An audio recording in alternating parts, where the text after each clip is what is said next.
भारतीय नदी प्रणाली को देखें तो हमारे भारतीय नदी प्रणाली को मुख्यतः दो भागों में ही बांटा गया है, लेकिन कुल मिलाकर तीन भाग हम समझ सकते हैं। एक हमारा हो जाएगा हिमालयन नदी तक, दूसरा हो जाएगा प्रायद्वीपीय नदी तक, तीसरा हो जाएगा अंतर्जलीय नदी तक।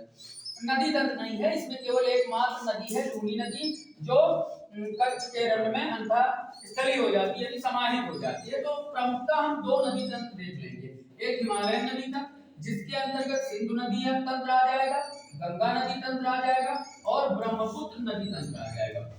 दूसरा हमारा है दूसरा हमारा है प्रायद्वीपीय नदी तंत्र। अब प्रायद्वीपीय नदी तंत्र को हम दो भागों में बांट देते हैं। एक तो हम कह सकते हैं इसको बंगाल की खाड़ी में गिरने वाली नदियां, दूसरा हम कह सकते हैं पूरब की ओर बहने वाली नदियां, तीसरा हम कह सकते हैं ऐसी नदियां जो डेल्टा का निर्माण करती हैं। इनमें कौन कौन से हैं? एक महानदी है, एक गोदावरी है, एक कृष्णा है और एक कावेरी है। ठीक, इसमें अगर आप देखें दूसरा जो है अरब सागर में गिरने वाली नदियां कह सकते हैं, या फिर पश्चिम की ओर बहने वाली नदियां, या फिर हम कह सकते हैं एस्चुरी का निर्माण करने वाली नदियां।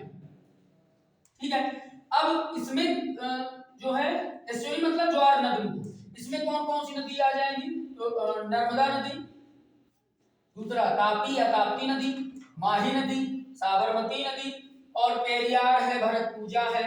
ठीक, और भी नदियां हैं। अच्छा, हिमालयन नदी तंत्र में सिंधु नदी, गंगा, ये तो बता दिया।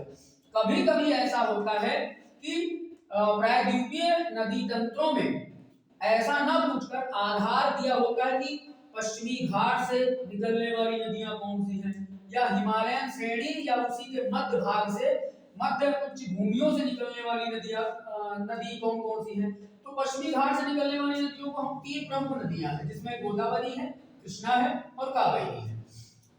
विंध्य श्रेणी से निकलने वाली जो नदियां हैं उसमें हो जाएगी महानदी, नर्मदा और ताप्ती नदी, जिसे ताप्ती नदी